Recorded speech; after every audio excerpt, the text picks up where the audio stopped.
Good morning, everybody. As we go to the chitas of the day, I want to show you this picture, just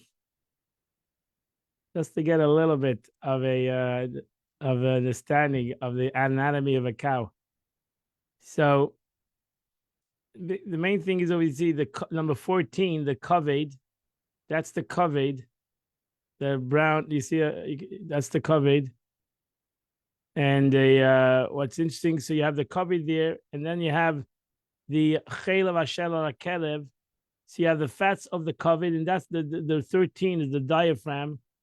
The diaphragm, that's you have to take that the Torah says you take a part of the diaphragm with the kaved. The kloyos is number 24, is the kloyos, number 24. And that is the kidneys. Chelav ashaleim is the yellow, is the chelav. That's the chelav. Number 17 over here is what you'll see many times in the Torah, chelav hamachasas hakerev, the chelav that surrounds the kerev. Kerev is over here, the greater ementum. I don't know how to say it in English. That's that.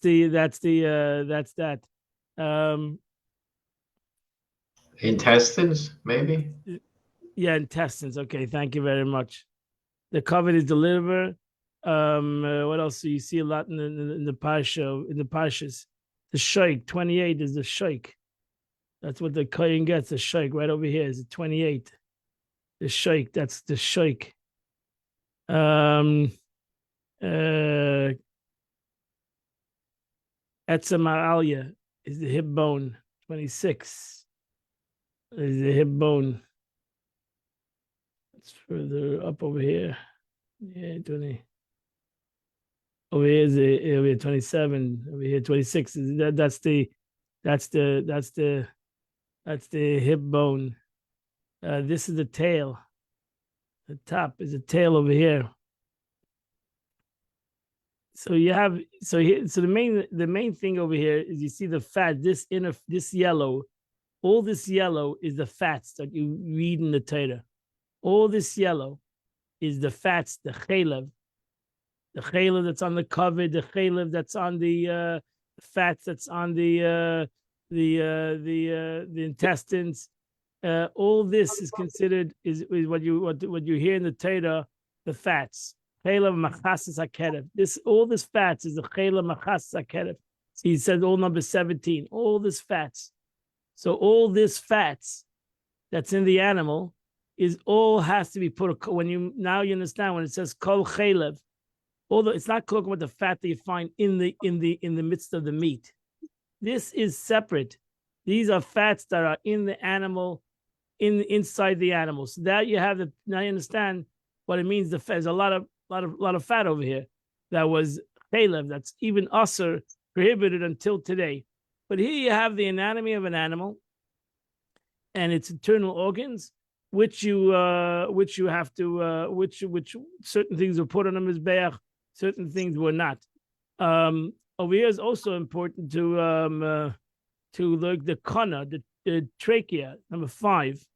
That's a trachea, number 5. You have two things: the kana, the trachea, and the veshet, and the esophagus. So the esophagus, number 6, is where the food goes through. The kana is where it goes to the lungs. You see, so you see the kana, the number 5, is connected to the lungs, and the number 6 is connected, goes into the stomach. So there were two different veshet. You have to cut through the kohen to belt to shech. You have to cut through the kana and the veshet, to cut through both of those. Then you have the number 7, the jugular vein, which went through that too, which passed through that. That's how long would it take to shech the cow? How long? It took a second. Seconds. Yeah, yeah. You have to be careful when you shech the cow. You don't hit the number 4. Is the cervical vertebrae, because that's where your knife got hurt, got dented. So you have to make sure you went through these 3. Ultimately, you went through these 3 arteries: the kana, the veshet, And number 7, you went through the jugular vein, which is with your blood. You kill the animal going through the jugular vein, and also you couldn't breathe. So you're going. Which is the part that we don't eat? Which is the cut All of meat? numbers, all this yellow. You see the yellow? You see what I don't know if you can see my pointer. All this yellow, all this yellow, all this yellow, all this yellow. But the rest we can eat. The fat in the animal itself, or the animal like you take a steak, you see fat. That's not chaylev. This is the chaylev that's awesome in Ateda. So that's the only part that we're not allowed to eat. That's the stuff. That's you'll hear all the chaylev that's on the kloyas. The kloyas is 24. Chaylev ashaleim. The chaylev that's on the kaved. That's on the liver. The chaylev that's on the innards. So the chaylev that's in the innards, all this around. So but I thought Sfardim eat a piece of cut that we don't eat. Sfardim, because they can clean it differently. No, that's a gid anasha. Where was that? That's the gid. The gid anasha is 32. Is that right over here? The gid anasha. 32, right over here. Where's the gid anasha? Right over here, top over here. 32. That's the gid anasha. It goes all the way down from the back of the animal, and it goes all the way down to the leg. So that's the gid. That's why we give away half of the animal, this side of the animal, to a non-kosher generally, because this part is this is the flaming young. This is the best meat of the animal. But because you have to get rid of these gid, this gid that goes from the chut hashedra, from this is the chut hashedra, and then it's connected there, and it goes all the way down the leg. All the way down the leg. Is that the sciatic nerve? That's the sciatic nerve, correct. So that's the gid hanasha. So that you have to know how to take it out. Some people say they know how to take it out. In Israel, they take it out. America, usually they don't, but now they're starting to do it also in America. They take it out, the gid hanasha. So they take it. They have some place that take it out even in America. Take out the gid hanasha. But that's the basic. This is your basis. So you have a basic understanding. Now you'll understand when you'll understand the kloyas, the kaved, the seres al kaved, the fats, all that's mentioned in the Torah. Maybe you'll have a better understanding. But okay, that's it. Let's go to the parsha. Okay, we're gonna go to the parsha. We're holding in the book of Tzav. We're holding on chapter 7, verse number 11. This is the law of a zevach, a offering, a peace offering. Ashiyakov Hashem that you're going to bring to God. If he brings it as a thanksgiving offering, and you have to bring with this offering, you have to bring unleavened loaves mixed with oil, matzahs, and unleavened wafers that are anointed with oil, and scalding flour, which is mixed in oil. She says, meaning if he brings the offering to give thanks to God for a miracle that had happened for him, for instance, those who made it through the sea's voyage, returned safely, or journeyed in the desert, or those who were in prison and were subsequently released, or a sick person who recovered. All these are required to give thanks. Today we give a kiddush. Then you have to bring a carbon for them. For regarding them, it's written, they shall give thanks to the Lord for his kindness and for his wonders to the children of men. And they shall slaughter sacrifice of thanksgiving. And if on account of one vowed to bring these peace offerings, then this shall be the thanksgiving peace offering, which are required, the accompanying of the offering of bread mentioned in this passage. So besides bringing a carbon, the animal itself, you have to bring minchayos. You have to bring these minchayos. Actually, there are 4 kinds of chalas, bread, loaves. So there are 4 kinds: the chalas, loaves, the kicking wafers, revuchim, scalding loaves, which are 3 types. And unleavened matzah of all matzahs, unleavened bread, as it's written, with leavened loaves. Each kind consists of 10 loaves. Thus, explained in the tractate of Menachos, the total volume of all these accompanying bread amount to 5 Jerusalem sah. where one Jerusalem sa equals 2/5 of an ephah, which is equivalent to 6 sa by desert standard, where the sa of the desert standard is smaller than the Jerusalem measure, equals 1/3 of an ephah, because all these loaves comprise a value of 20 tenths of an ephah. All in menachas. Now each loaf comprises a volume of 1/10 of an ephah.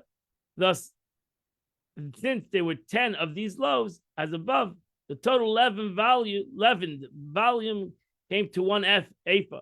The unleavened volume came to a total volume that was 3 kinds of unleavened loaves, also equal up to 1 ephah. Hence, the total volume accompanying the bread was 20 tenths of an ephah, 2 ephahs. Muruveches, you have to know what an ephah is. That's a problem. But if you know what an ephah is, it goes by the volume of eggs. Muruveches lechem chlutim bereisim gotzarched means a bread made from dough that was thoroughly scalded by water, boiling water. Interesting way to make bread. Along with loaves of leavened bread. So here they were brought actually leavened bread by a carbon toida. They brought leavened bread. Al zevach toida shlamav, along with his Thanksgiving offering. Now she says, the toida, the scripture, in addition to verse 12, repeats the link between the accompanying bread and the sacrifice itself. This tells us that the bread does not require instinct holiness, that it should become invalid if taken out of the Beis Hamikdash, or it comes in contact with a Tful Yom, a person who immersed in the mikveh, but the evening has not come, called a Tful Yom, and that it cannot be redeemed by becoming a non-consecrated until sacrifice. This comes to separate it, comes to, in essence, tell that this bread has a different law than a regular mincha. Regular mincha, we mentioned yesterday, is Kodesh Kadoshim. This is a different kind of a mincha. You shall bring from it one of each category. 4 categories here. So you take one of each bread. The 10 were brought. You take one. Each was brought as a carbon tumalavaya, la koyin. So the koyin gets the one. Should be to him. That says one loaf for each koyin. You shall take these as a truma separation for the koyin, officiating the sacrifice. The rest of the sacrifice is eaten by the owner. So the rest was eaten by the owner. The owner could take it in any way in Yerushalayim.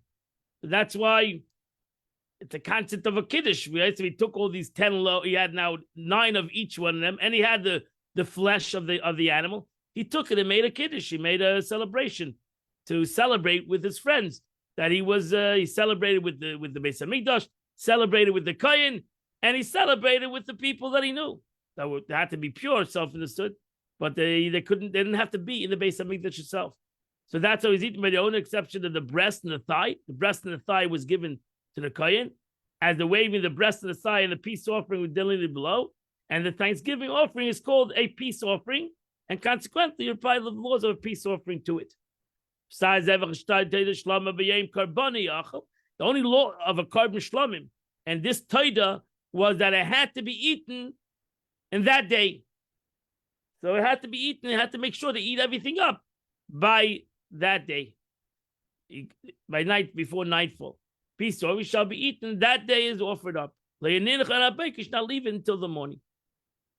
Now she says this verse have said, and its flesh consequence, there are many inclusions in here, namely to include the sin offering, the guilt offering, the ram of the Nizarite, the festival offering, the 14th of Nisan, that they all may eaten only on that day they were offered, and the following night until the next morning.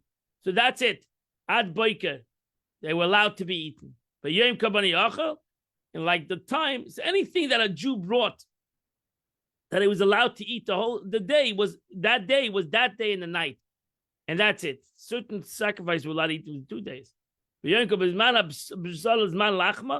the time limited to eating the flesh of the animal, then that's the time you're allowed to eat the bread, the different loaves of bread that he brought. A baker, he may eat during the entire night. If so, why did the sages said you're only allowed to eat till midnight? Really allowed to eat till the whole night. The Torah gives you the right to eat the whole night, like on Pesach. You can eat the whole night.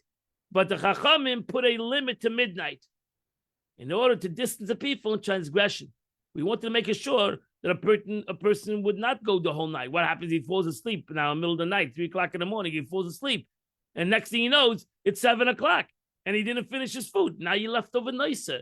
So now you did something not good. So therefore the Chacham said, make sure to finish the meal by 12 o'clock. So like this, you ate everything. If you want, that's it. You know you have accomplished the mitzvah. And that's why the Chachamim made it usually till 12 o'clock. Sages made a limit to 12 o'clock. If he brings a sacrifice, a vow, or voluntary donation, will be a sacrifice. The day that he brings a sacrifice, he shall eat it. The next day. Whatever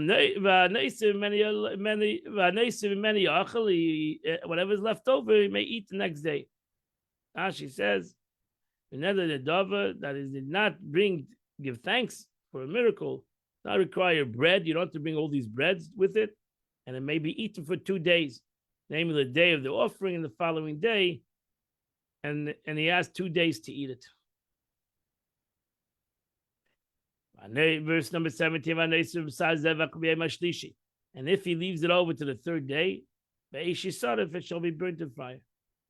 If a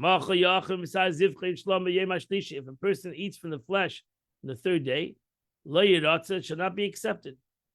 The one who brought it. It should not be accounted. Pigel. Here we are introduced to the law of pigel, which pigel it comes to be rejected. And if a soul eats from this animal, he carries a sin. Now she says the Gemara really changes the meaning of the verse over here, because the Gemara says actually the verse is talking not that you actually left over the pigel, you left it over for 3 days. The Gemara translates that you had a thought of 3 days. That means that even if you had a thought in your mind when you brought the carbon that you're going to keep it for 3 days. Now she says the Torah is referring to someone who at the time of slaughtering the sacrifice intended to eat it the 3rd day, in which case the sacrifice is invalid. Because that doesn't make really sense. The pasuk says his sacrifice is invalid. Why is the sacrifice invalid for the first 2 days? So therefore, the Torah is talking about machshava, that a person had a thought that he's going to use it more than 2 days, then it's invalid even the day he brought it. So therefore, Scripture says meaning that it's invalidated only at the time of sacrificing, and not on the 3rd day. Hence, it explains the verse as follows. If at the time of sacrifice, slaughtering an offering, a person had intention, they shall not enter the thoughts, and if one had this intention, it shall be rejected. So you're not allowed even the thought of doing that. So therefore, Rashi continues and says, if you had a thought, even before, on the day of your sacrifice, they're going to eat it more 3 days, that even when you eat it in the first day, it's a pigel. It's a it carries a sin, even though you're in the first 2 days. But if you had a thought, you already invalidated the animal. Here we see machshava, the power of thought. The thought itself invalidates the animal, invalidates the sacrifice. And chas v'shalom, if you had a negative thought, then that you're going to eat it more than it's supposed to, then the length of time, you're basically eating pigel. You carry a sin. Verse number 19. And the flesh that touches anything unclean, lo ya'achel, shall not be eaten. Because don't forget that this animals, a lot of this sacrifice you took out of the Beis Hamikdash. So now you brought it into Yerushalayim. Now it's open to the public. Many things can come in contact with this animal. So you have to be very careful. If you're going to take the carbon, which you're allowed to certain carbonis as the Yisrael, you got your part of the animal, you can take it into Yerushalayim. You have to be careful. Make sure that what it comes in contact with, it doesn't come in contact with impure person or pure entity. So therefore, and anybody who's clean may eat the flesh, because whoever's clean, you can make a party. You can invite other people to come and eat. Rashi says this, talk about the peace offering. That touches something unclean shall be unclean. Now she says this is the word abasa, the second time it occurs in this verse, is superfluous. However, it comes to include a limb, part of which went out, describe boundaries to inform us that the inner part is permitted to eat. Kol basar yechal basar. What is scripture coming to teach us here? Torah says that the blood of your sacrifice shall be poured, and you shall eat the meat. One might think that only the owner may eat the meat, the peace offering. Therefore, Torah tells us anybody can eat. I can take my korban shlama, as I said, you can make a kiddush, and invite all those that are pure to come and eat for your korban shlama.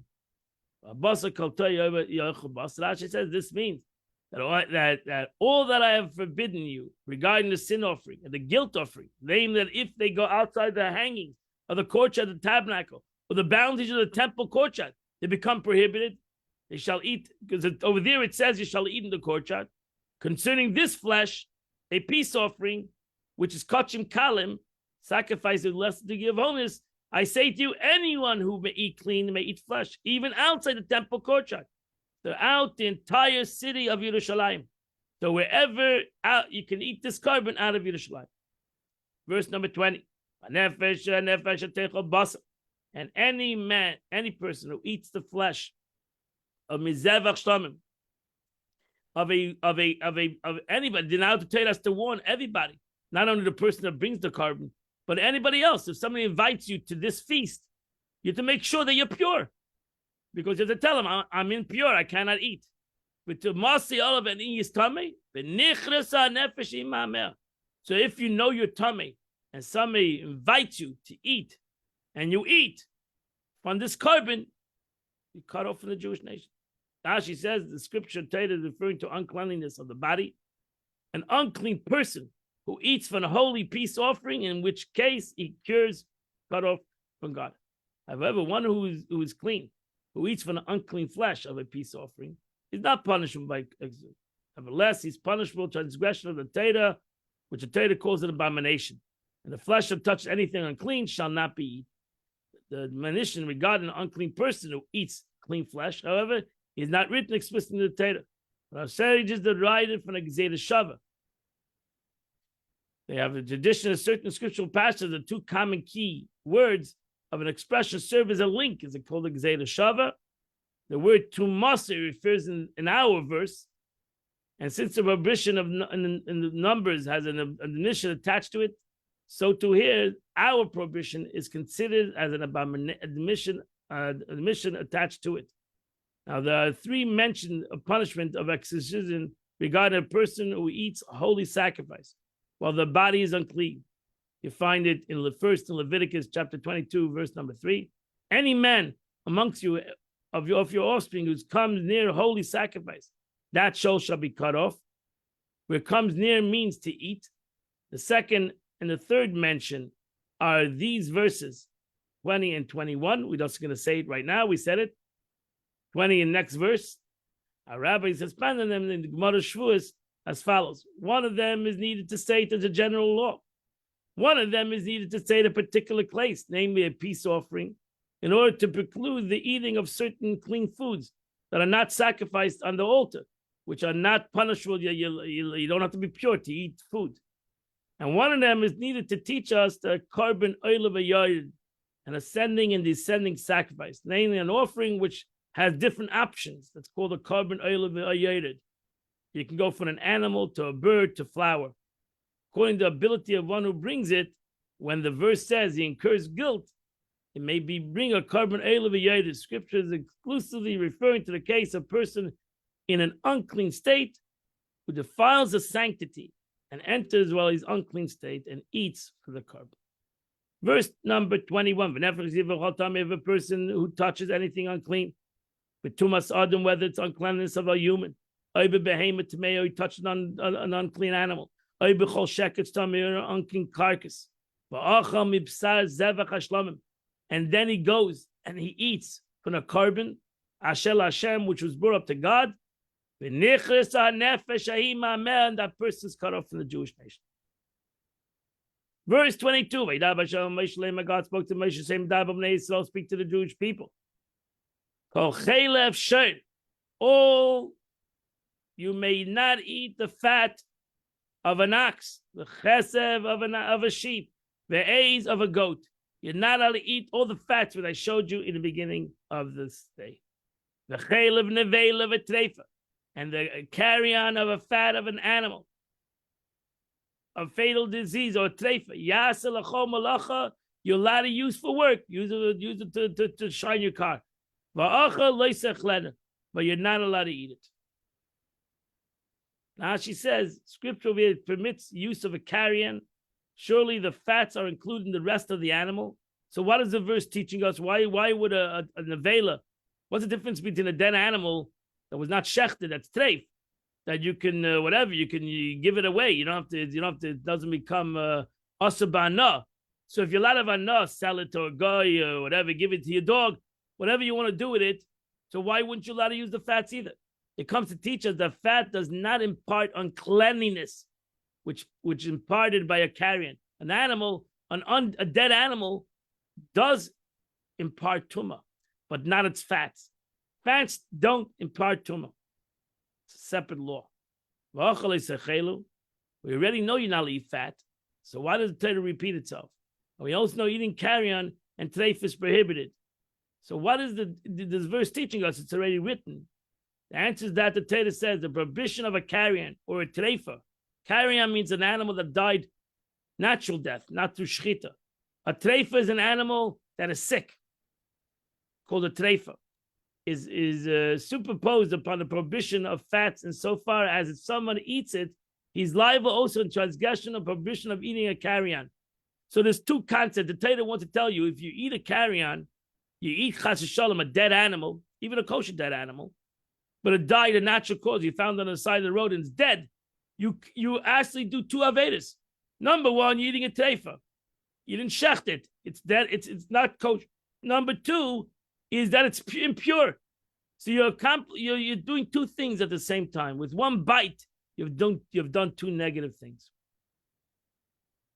Verse 25. Anybody who eats fats of an animal that is brought upon the sacrifice needs to be fat of an animal needs to be brought upon the mizbeach. And a person that eats that fats shall be cut off. The whole dam leisachelu. You know, the Torah tells about eating blood like 8 times that you shouldn't eat blood. You're not allowed to eat blood, whether it's from an animal or from a bird. So automatically, as Rashi is going to say, separate. Rashi says it's not to a fish, right? Since the prohibition of eating blood is an obligation relevant to a person, rather than being dependent on the land, it applies to all dwelling places of Jews, wherever in Israel or outside of Israel. But one might think it's obvious, since it's a person's obligation to apply anywhere, as indeed that's the rule. So why do you state it here? So it explains it's necessary to be stated with the Gemara. Actually, Gemara, according to one interpretation, is that the chayiv many lavim. If you drink blood, God forbid, you get 8. You did 8 lavin, 8 negative commandments. Loifla behema, whether it's to the animal or to birds, over here comes to exclude blood of a fish or locust, which you don't have to salt fish for its blood, or locust, if you eat the fish, can be eaten without taking its blood out.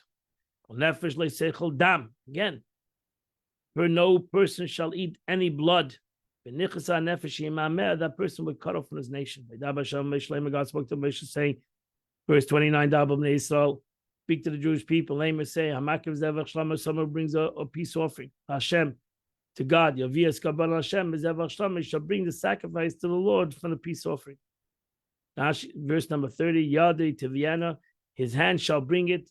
Asisi Hashem, the fire to God, as achelev, the fats. Alachaza, on the breast. Vienna, he shall bring as chachaza lahanif, and he shall bring the breast to wave it to nufal of Hashem as a waving before God. What does that mean? Rashi says the owner's hand should be above, with the fats and the breast placed on it. The kohen's hand would be beneath it. So the kohen would lift the hands of the regular Jew, and that's the way they lift the carbon. Asisha Hashem, as a fire offering, they are the fat and the breast. When he brings slaughtered area, he places the fat on the breasts. But when he gives it in the hands of the kohen who's performing the waving, the breast is situated above the fats below. That is why it's mentioned elsewhere. He shall bring the thigh of the elevated orphan, the breast, and the wave upon the fats. So when it's in the guy's hand, it's the fats are on top of the flesh, and then he put it into the kohen's hand. The fats became the bottom, and the flesh was on top. As chaylev al chazi of Vienna, why is the breast brought? To wave at it and to bring it, but not that it should be part of the fire offering, because the breast went to the kohen. Since it stated the fire offering to the Lord, the fat on the breast, one might think that the breast is also included in the fire offering. Therefore, it says the breast should be waved and it's given to the kohen. And then the kohen brings upon the altar the fats. But the breast, was given to Aaron and his sons.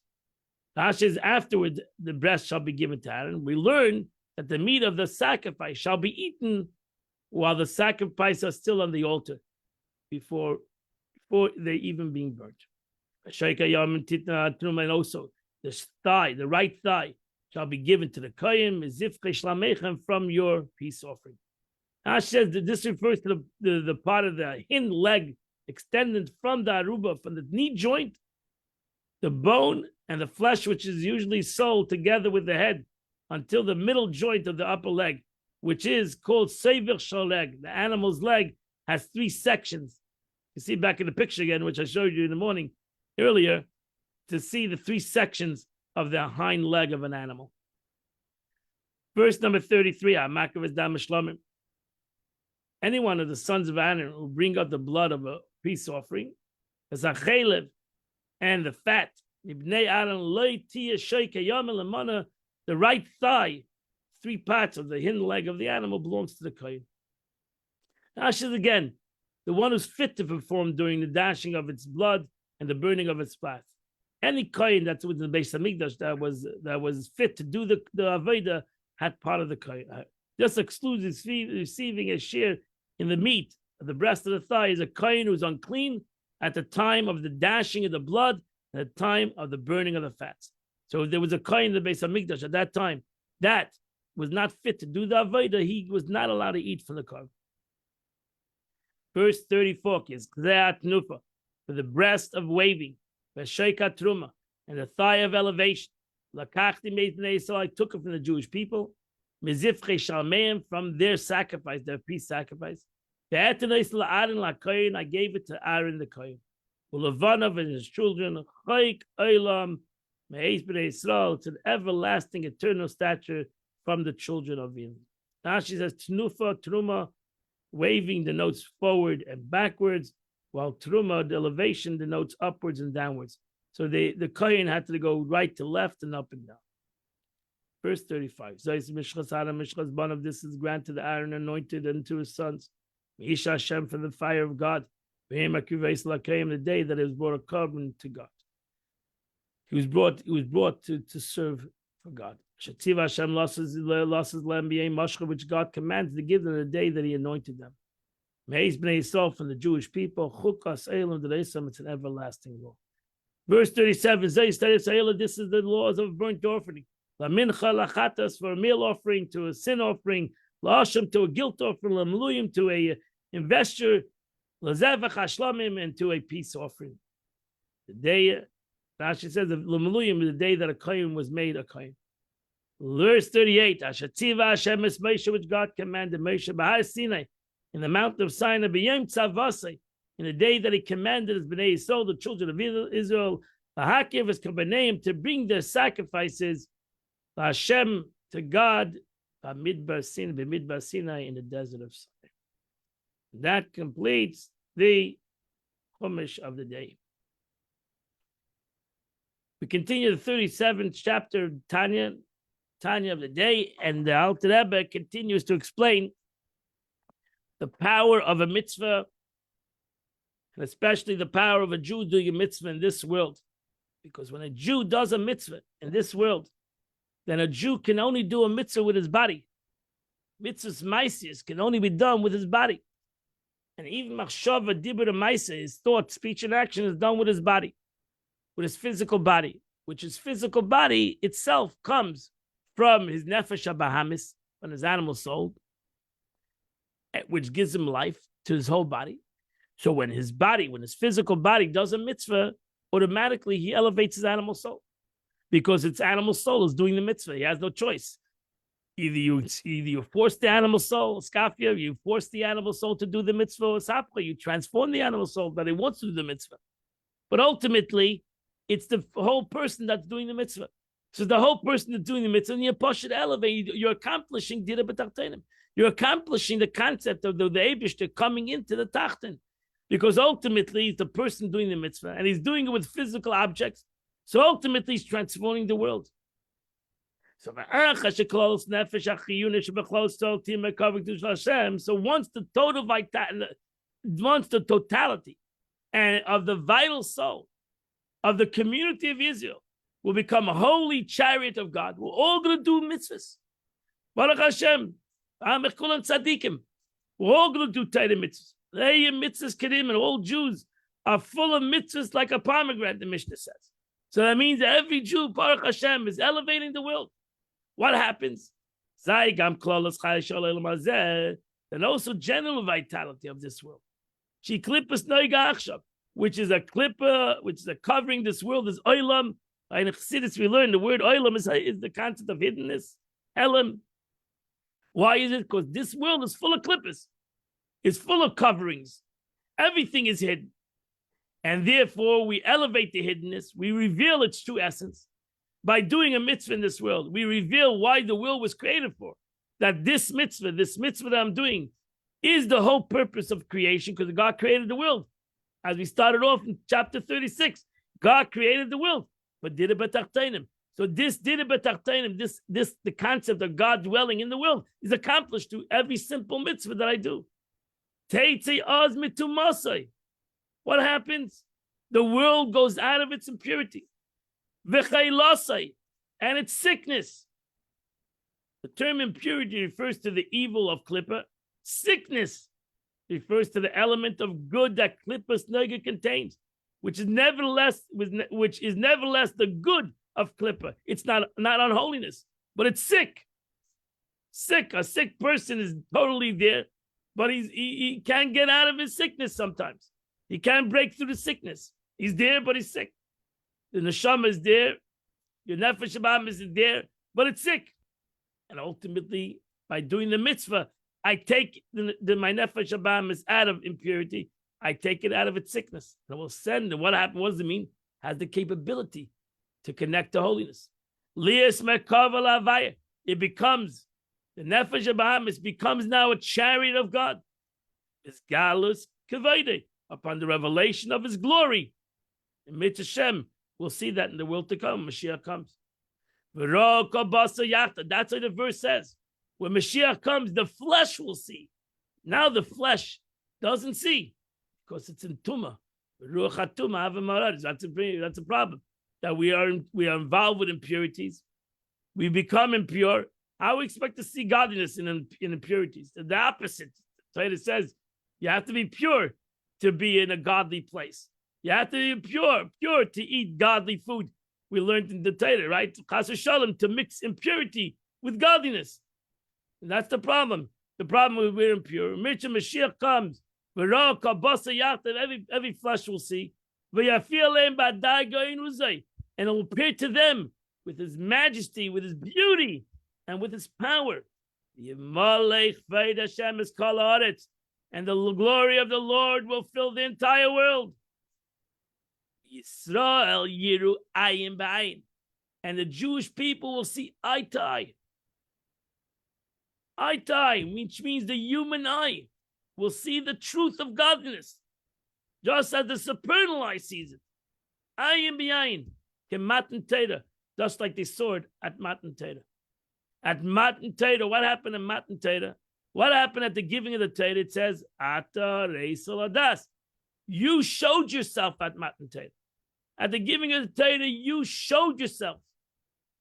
Hashem hu Elokim, that the Eibishter is God, Ein oid milvado. There's nothing but him. What is the meaning? The 4 letters divine name of God. The name Elohim, despite the concealment of the 4 letters of God's name, which denotes God's limited powers, by the name Elohim, which signifies God's self-limitation, its former still pervades all existence.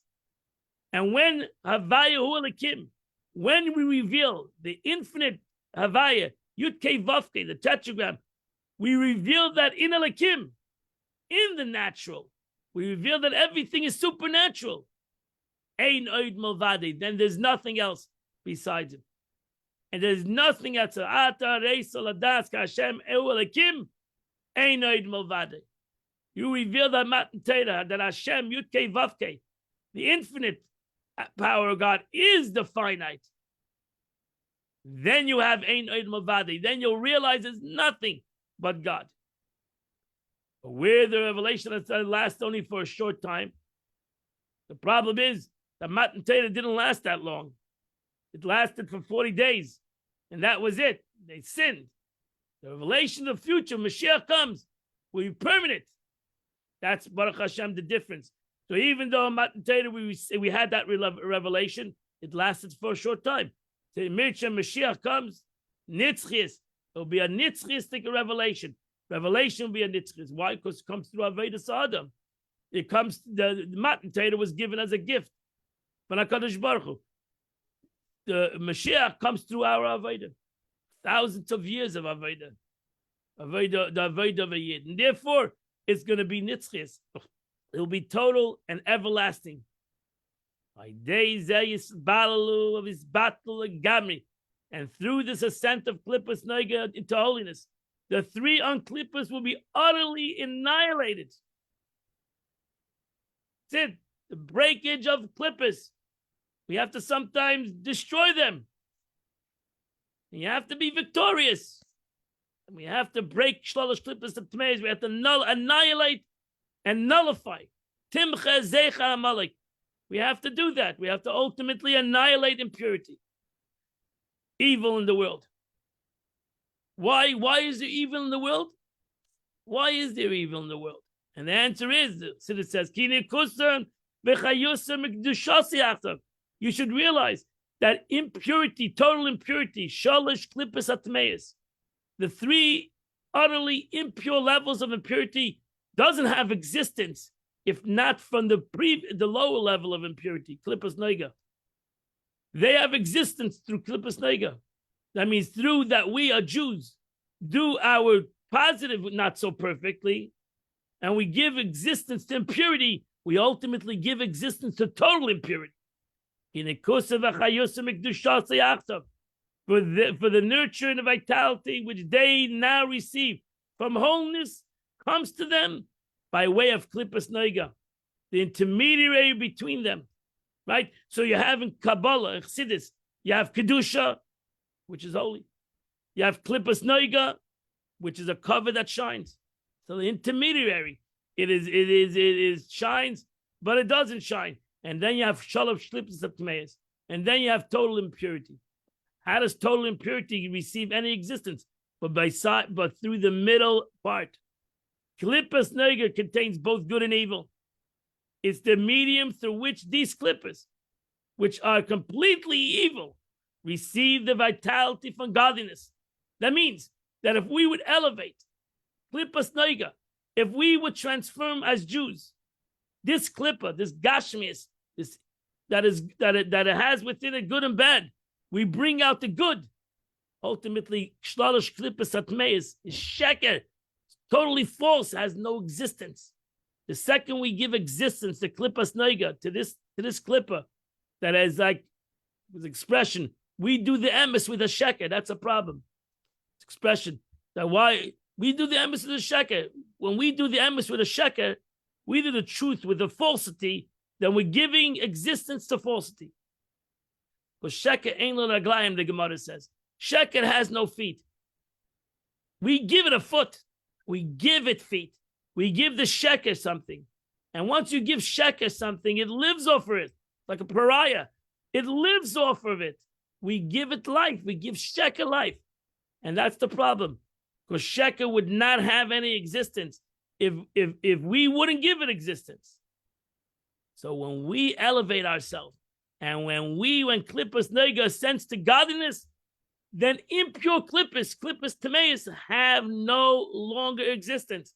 They will disappear. Total sheker will be eradicated. No longer have any access to godly vitality. It ceases to exist. So therefore, we have to, in essence, the Alter Rebbe says we have to work on our Klippas Nega. We have to work on our Klippas Nega, and when we work on our Klippas Nega, the Eibishter will ultimately eradicate the total Klippa, because it has no true existence, and it will totally, Be'ezrat Hashem, disappear. May it happen speedily in our days. Today is the 16th day of the month, which is chapter 79, chapter 82. If you do those 4 chapters, you do the chitas of the day. I wish you all a great day, wonderful day. And Amid Shem, see you tomorrow, 8 o'clock. We'll continue the chitas of the day. Have a wonderful and beautiful day. So